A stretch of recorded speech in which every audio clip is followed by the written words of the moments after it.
This is Cerebral Cinema. Movies of the mind.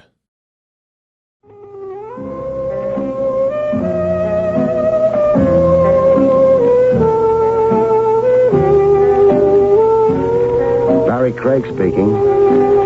Winter and snow do one of two things to a cliff dweller. He either packs his swimming trunks and suntan oil and mushes overland to a Florida beach, or he climbs into his mink-lined parka, throws his skis over his shoulders, and hops a ski train to Stowe, Vermont. I did the last mention. I sat on a train wedged in with a bunch of ski lovers and trained for the cold country. Not because of any yen to be an Eskimo, but for a much less noble reason. Said reason being the pursuit of a buck. Would I please come, the telegram said. When a client goes so far as to wire you, one fact is beautifully clear. This guy can afford you.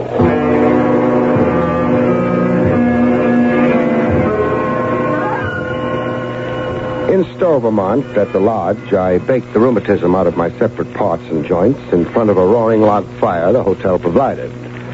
When the ice thawed out of my good ear, I got wind of what my client, an intense-looking chap named Parker, was trying to get across to me. The tragedy happened 2 years ago. 2 years ago this week. Your wife, Jean, fell 400 feet and suffered an injury to her spine. Yes, someone had tampered with her ski straps, and on an especially steep and icy slope, they broke. Jane was badly injured. She recovered, but is a hopeless paralytic. 100%? No, just the lower limbs, starting at the waist. She's confined to a wheelchair. 2 years now? Yes. Jean's been abroad all this time, undoubtedly consulting medical specialists, seeing if anything can be done to restore her. But, to the best of my knowledge, it's hopeless. To the best of your knowledge? You're obviously not close to the situation. No, I'm not. Since the accident, we've been estranged, Jean and I. A nice time to cool off toward your wife. It was not my wish. Jean excluded me from her problem. She turned me away. Why? Well, the answer to that is why I'm engaging you. Jean has never acquitted me in her thinking. She suspects you? Yes, me among others. Oh, there are others who might have tried to do her in? Yes, 3 others. Name them. My wife's brother, Tom Cooper, a man named Alan Loomis, and a lady magazine writer named Wilma West. Well, what did they have against your wife 2 years ago? Well, I'd rather not influence you with prejudices of my own. It'd be better if you found out for yourself. I see. Oh, answer me this. Why are you ordering an investigation now, 2 years after the mishap? Well, it happened up here in 1952, this anniversary weekend. And strange as it may seem, Tom Cooper, Alan Loomis, Wilma West, and myself, the 4 suspects, we're all here right now. Grand reunion. Skiers come to ski country. Criminals come back to the scene of the crime. Where is the victim right now? Your estranged wife, Jean. Don't tell me she's also in the lodge. No, in the village, in a rented cottage. Well, why is she in her condition? I don't know. I've wondered about it, but I don't know. What do you hope to gain from my investigation, Parker? Vindication. Jean's goodwill. So I can live with myself. Reinvestigate a 2-year-old accident. 2 years. I'll be plowing through a lot of cobwebs. Getting unpacked in my room, somebody went out of his way to make me feel unwelcome. Come in. A guy with one blue eye and a black patch where his other eye figured to be. A tough look to him, like the world was too populated for his liking. Am I intruding? You not. I said come in. You're Barrie Craig. That's how I registered. A New York detective. That's not on the register. It's written all over you. Which suspect are you? Suspect? Now, look here. Relax. Well, which is it? Tom Cooper or an Alan Loomis? I'm Tom Cooper. Mrs. Jean Parker's brother. Jean's my sister, yes. And you're here to threaten me. To talk sense at you. That's polite for threatening. So go ahead, worry me. All right. I did come to say I don't relish being hounded and harassed by a detective. I'm here for fun and skiing. Well, how do you know my intentions toward you? I saw you closeted with my moron brother-in-law, Parker. Guessing Parker's scheme wasn't hard. Scheme? A grandstand play. Hire a detective to show how he's burning to unravel an old mystery. And by doing it, make himself look good. Is that a hint you think Parker's responsible for his wife's condition? Not only a hint, it's my opinion. Accusation? Accusation. Slander. You can be sued by Parker. Parker tries it, I'll brain him. Craig, go home. Sure, in good time. You'll just make a nuisance of yourself to everybody here. It's what I'm paid for. All right, milk the situation. Worry a case that had better be forgotten, but don't come near me. Or? Are you deliberately baiting me? A guy looks and barks like he's Little Caesar. I'm always curious about the size of his bite.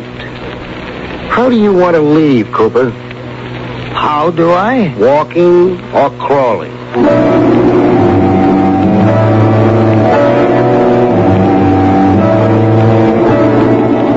Tom Cooper wasn't the only weekend skier who had me figured as a pesky killjoy. Another one tried to make me feel unwelcome.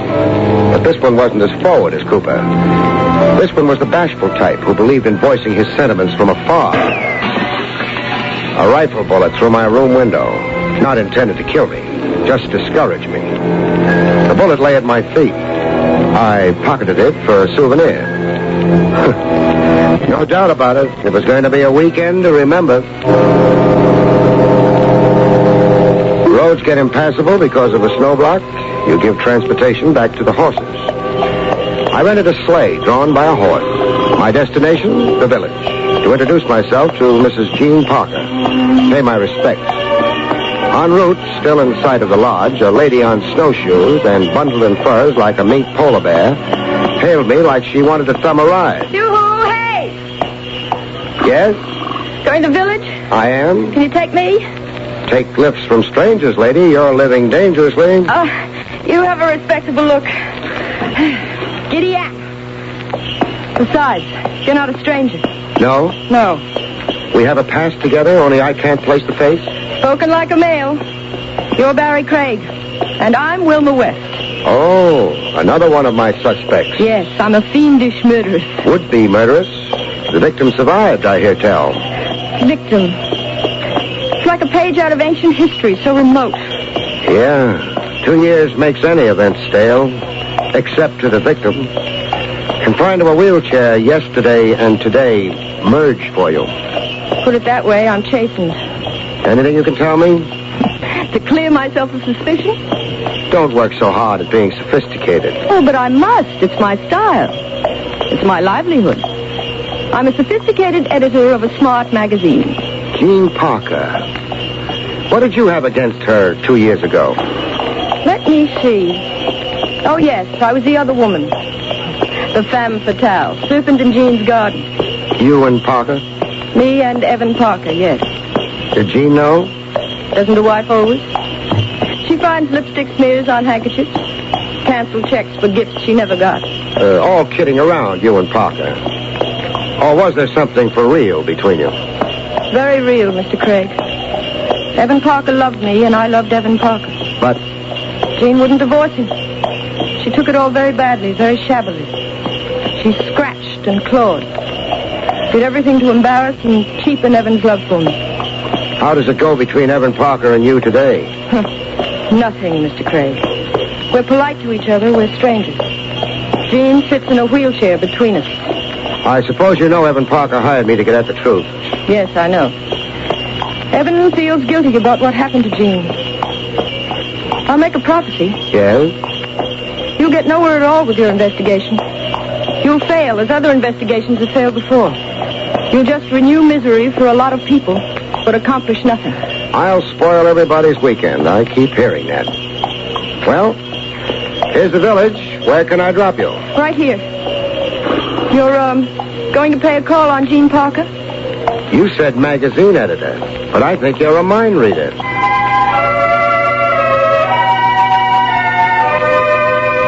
I tied my sleigh to a hitching post and started to slosh the 100-odd yards to Mrs. Jean Parker's cottage. But before I could make the front door, I had another interview forced on me. A guy standing to his side a few feet away from Jean Parker's place. Standing like he'd planned it as an ambush for me. Hey, you, Craig. More people know my name up here. And pedigree. You're a meddler. Rough talk. You'd crucify people for a few pieces of silver. Now, look, stop stirring old ghosts. Stop reopening old wounds. Stop spoiling skiers' weekends. I've met Evan Parker, Tom Cooper, and Wilma West.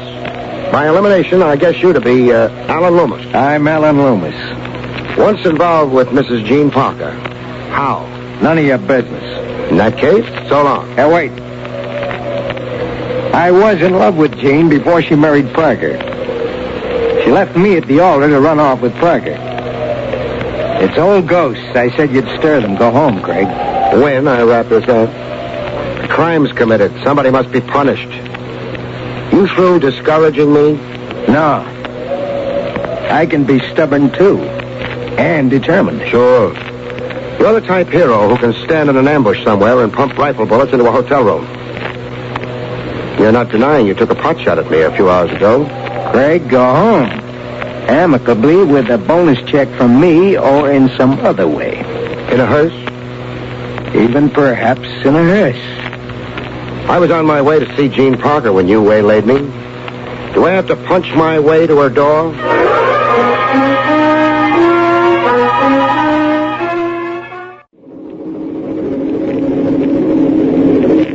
Finally, at long last, I got to sit with Mrs. Jean Parker.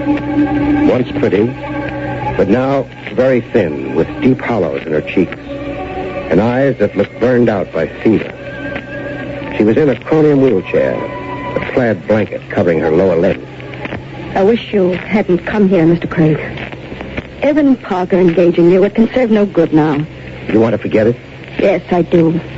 Parker's my client. I'll do what he engaged me to do. Clear him of responsibility for your mishap. Pin the blame on who really engineered it. You can help me. How? Information and stuff.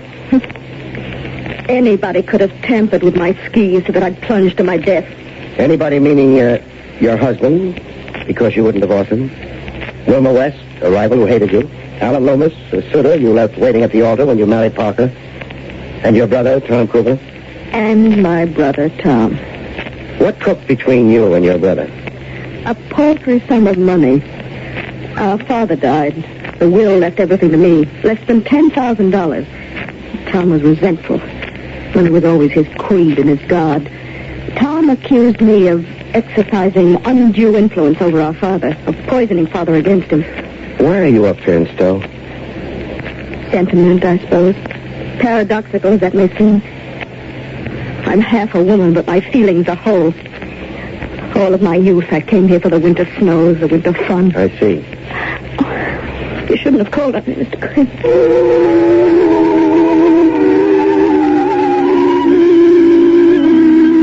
See a woman in the prime of youth, like Jean Parker was in the prime of her youth, but crippled, only able to live in a narrow area through which she could propel her wheelchair.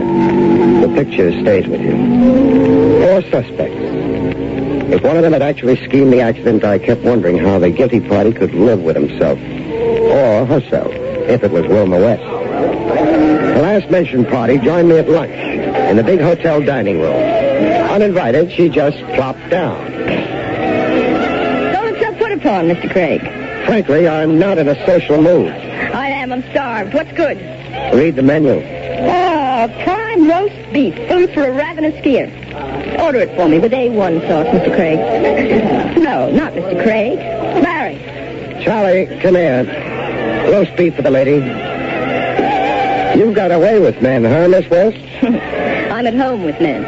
I had 7 brothers. I never had a sister. That makes me a woman hater. Oh, I wouldn't be discouraged. You'll accept me, or I'll force myself on you. It won't help your case, baby, if you're the guilty party. I wonder will you be so blasé about my charms tonight? What's tonight? The weekend dance, and I'll be wearing a Parisian import. Meaning I'll go for the dress, if not the woman? I don't look to advantage in these ski clothes. I'm overdressed, romantically speaking. Well, I've finished eating. So long. Barrie, don't make me eat alone. Barrie!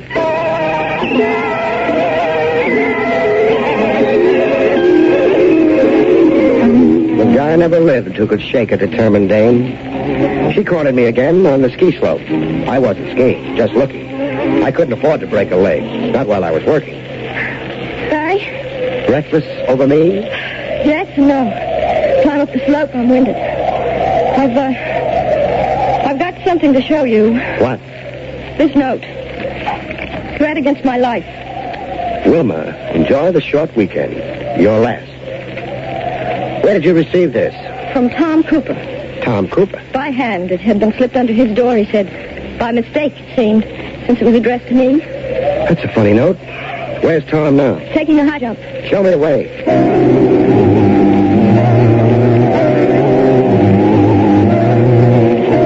We got within view of Cooper, maybe 200 yards away. Cooper poised like an Olympic skier on the most dangerous jump in the area. That's Tom Cooper up there on the peak. Yeah. Let's get down to the base. He'll jump, and we'll meet him below. All right. Only we weren't going to get to meet Cooper below. Cooper, in fact, was never going to make the jump. A rifle shot from an angle I couldn't figure. The way altitude reverberates sound. With an accurate shot, it dropped Cooper dead in his tracks. Tom, he's been shot. He didn't just fall. Go stay with Cooper. I want to scout the area for the riflemen.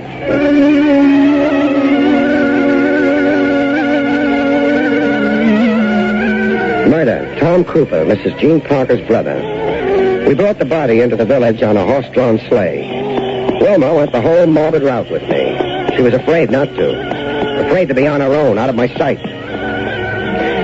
After a formal report on how Cooper came to get shot, the local sheriff did some theorizing. An accident. Some bad shot in those woods who has no right to own a gun. It wasn't an accident, Sheriff. Oh, come now, Craig. Don't pump this up to more than it is. Cooper was shot from a distance by a high-powered rifle with modern range sights. Shot by a top marksman. It took only one bullet.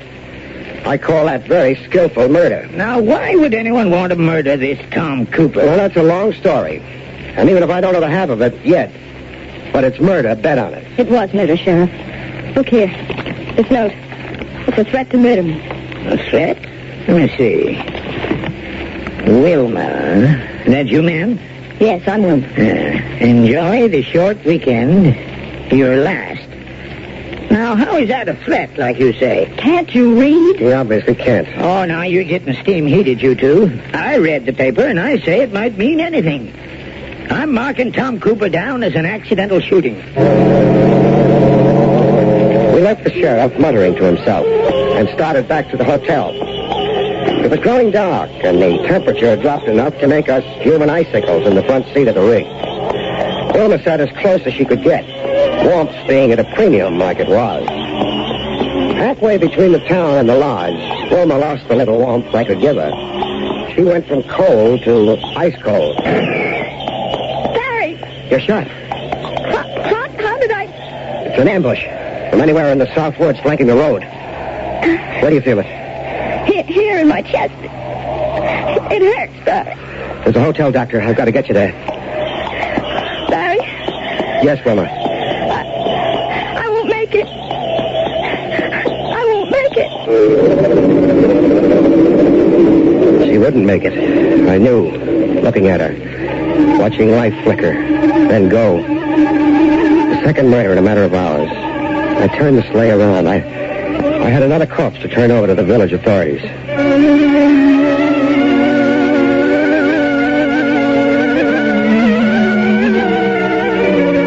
Later at the hotel, my client, Evan Parker, put on quite a show of nerve. Craig, I've tried to contact you everywhere. Everywhere is where I've been. When you hired me, you didn't mention mortician's duties. 2 frightful murders. What does it mean? Somebody is haywire with a rifle. But why? What reason was there to kill Tom and Wilma? I can't answer that.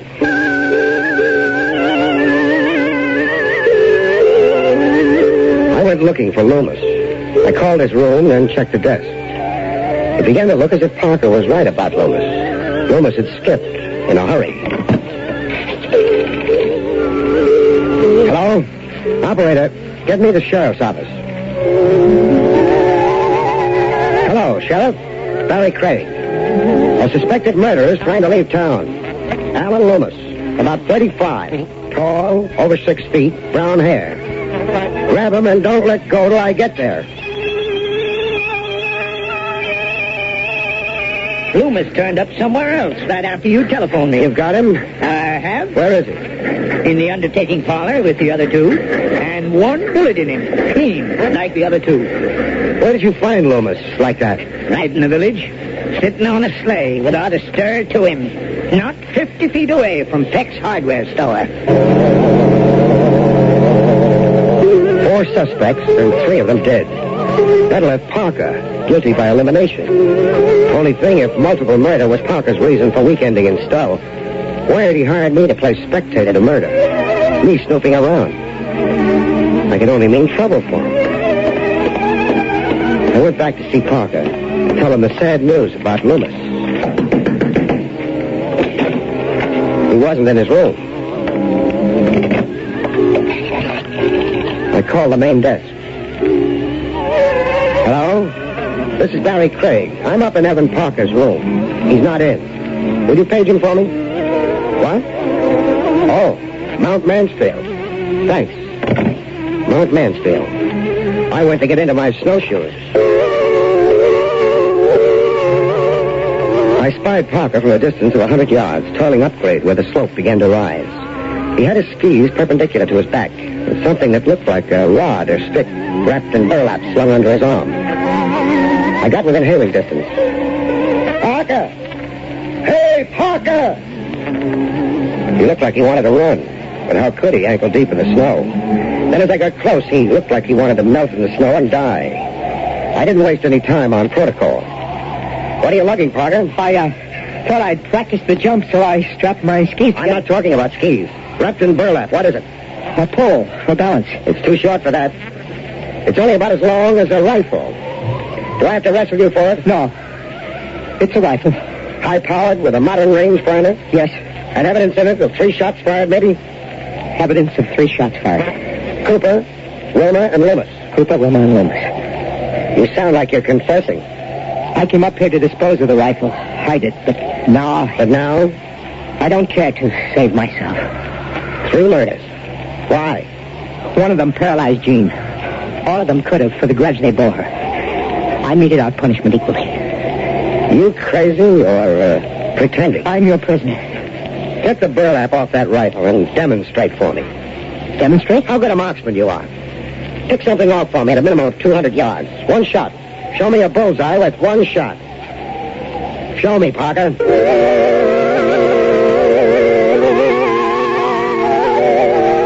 After Parker demonstrated what a marksman he was, I went to see Mrs. Jean Parker. An informal visit this time, around the back of the house. I didn't announce myself right away. I just stood in the yard and aimed the rifle at a rear window. My second shot was aimed at a window on the side of the cottage. With that, I hurried around to the front of the house and went in with a crash through the door. Fear does remarkable things to people. It gives them a strength and frenzy. It even helps paralytics to rediscover their legs. There was Jean Parker, out of her wheelchair, standing flat against the wall, to be where the bullets weren't. Mr. Craig. Yeah, Craig. Fancy seeing you out of your wheelchair. You were the one firing. I was the crazy assassin. I figured you'd hate being a sitting duck in a wheelchair, like being precious, even to a murder. You're very clever. Yeah, I began being clever when your husband couldn't hit a tree at 200 yards, or even 50, yet was confessing to 3 murders. You planted the murder rifle in this room. This rifle I'm holding. Did I, Mr. Craig? Parker guessed your secret just before I did. But the paralysis was a fraud. A blind you could operate behind. A fraud altogether, or that a temporary condition had been remedied abroad. In the 2 years you were away. I underwent 27 operations. Parker was ready to shoulder the blame. To save you. He didn't yet. He tried confessing to the murder. Noble of Evan, I'm touched. 3 murders and your husband the patsy. You wanted them all dead. I wanted them all to get what they deserved. Yeah. 27 operations. The suffering you've been put to for 2 years. Well, I guess the mind does crack under a weight like that. I guess you don't stop to think that only one of them was responsible for the accident. Nobody was ever able to detect the one. So you convicted all 4 of them and planned their execution. I'm not sorry, Mr. Craig. I'm not a bit sorry. I am. Right now, I'm sorry for you. Cerebral Cinema hopes you have enjoyed this movie of the mind.